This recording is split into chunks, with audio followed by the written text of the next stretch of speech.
वाशिम शहर के दिघेवाड़ी चौक परिसर में यातायात में रुकावट डाल रहे अतिक्रमण को आज से ही हटाने की कार्रवाई नगर पालिका ने शुरू कर दी है। नगर पालिका प्रशासन ने कहा है कि यह अभियान आगे भी जारी रहेगा। अचानक शुरू हुए इस अभियान से अतिक्रमण करने वालों में हड़कंप मच गया है।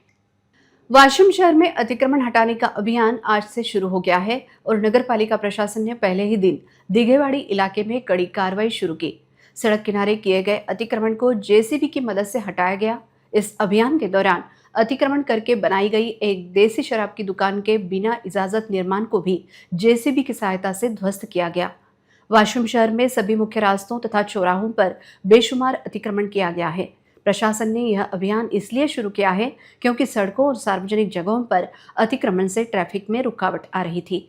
कार्रवाई के दौरान नगरपालिका के अधिकारी, कर्मचारी और पुलिसकर्मी तैनात थे। देसी दारू की दुकान का अतिक्रमण हटाने की कार्रवाई देखने के लिए नागरिकों ने काफी भीड़ की थी।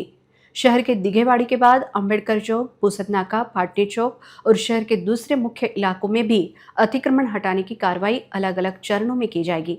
नगर परिषद प्रशासन ने साफ किया कि शहर की सभी मुख्य सड़कों को अतिक्रमण मुक्त और ट्रैफिक को आसानी से चलाने के लिए यह कार्रवाई भविष्य में भी जारी रहेगी। ऐसी जानकारी अतिक्रमण हटाओ पथक के प्रमुख द्वारा दी गई।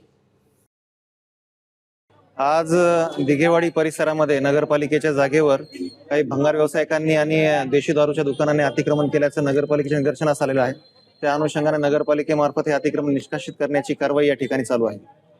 अजून किती म्हणजे कोणत्या अजून भागात राहणार? वाशिम शहरामध्ये आंबेडकर चौक परिसर, पुसद नाका आणि इतर पाटणी चौक या ठिकाणी देखील मोठ्या प्रमाणात फुटपाथवर आणि रस्त्यावर अतिक्रमण झाल्याचं निदर्शनास आलेलं आहे।